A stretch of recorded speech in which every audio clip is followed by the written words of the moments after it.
Hello বন্ধুরা, কেমন আছো তোমরা? আশা করি সকলেই ভালো আছো। আমার শরীর একটু খারাপ কাল রাত থেকে। এই সকালে উঠে পড়েছি, আজকে একটু দেরি হয়ে গেল। ৮টা বেজে গেছে ঘুম থেকে উঠতে।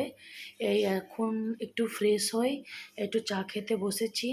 দাঁড়াও তোমাদেরকে দেখাই। বন্ধুরা, চা খেতে বসে গেছি। এবার তোমরা ভাববে যে ৩টা কাপ কিসের জন্য? একটা আমার, একটা আমার মেয়ের, একটা আমার ছেলে। Support my mom. চা খেয়ে নিই।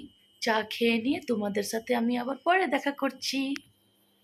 বন্ধুরা, আমার চা খাওয়া, ব্রেকফাস্ট করা হয়ে গেছে।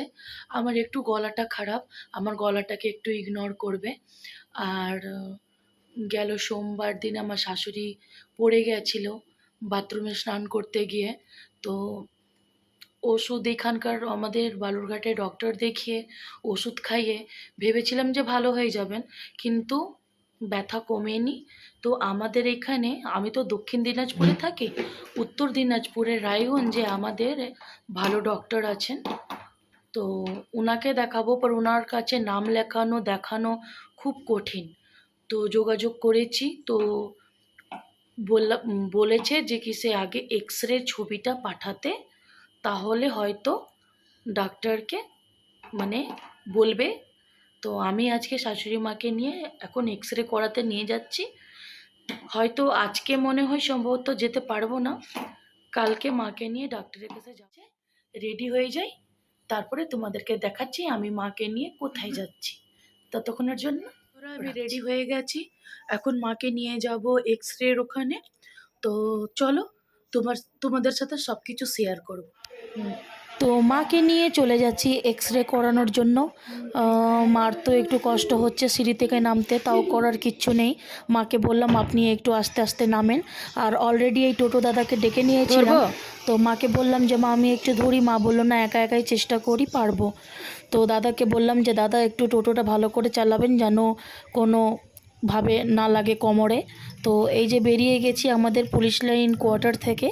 তো বন্ধুরা, তোমরা তো জানোই আমি কোয়ার্টারে থাকি। এই যে কোয়ার্টারে আমাদের মন্দির, এই যে আমরা বেরিয়ে যাচ্ছি আস্তে আস্তে।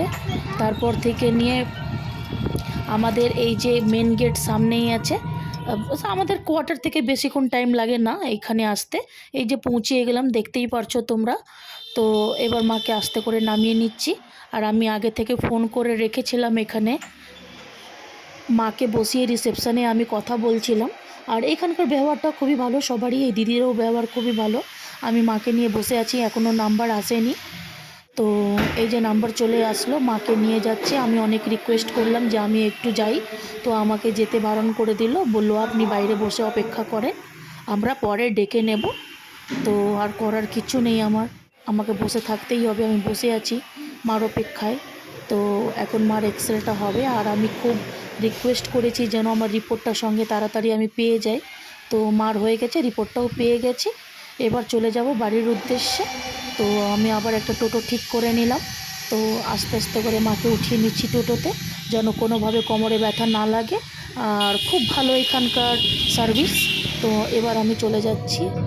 এবার আমরা কোয়ার্টারে ঢুকে গেছি। মন টন ভালো নেই, রিপোর্ট যেও একটা কিছু ভালো আসেনি রিপোর্টটায়।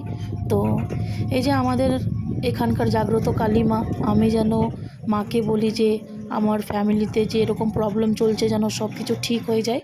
এই যে সামনে আমার বিল্ডিং, মাকে আস্তে আস্তে করে নামিয়ে নিচ্ছি। আমি ফার্স্ট ফ্লোরে থাকি, আবার একটু সিঁড়িতে উঠাতে কষ্ট হবে। আর ছেলে মেয়েকে একাই রেখে গেছিলাম, করার কিছু নেই, আমার একারই সংসার। মাকে নিয়ে বসে আছি, মনটা খুবই খারাপ। বন্ধুরা, দেখা হবে নেক্সট ব্লগে, ততক্ষণের জন্য টাটা।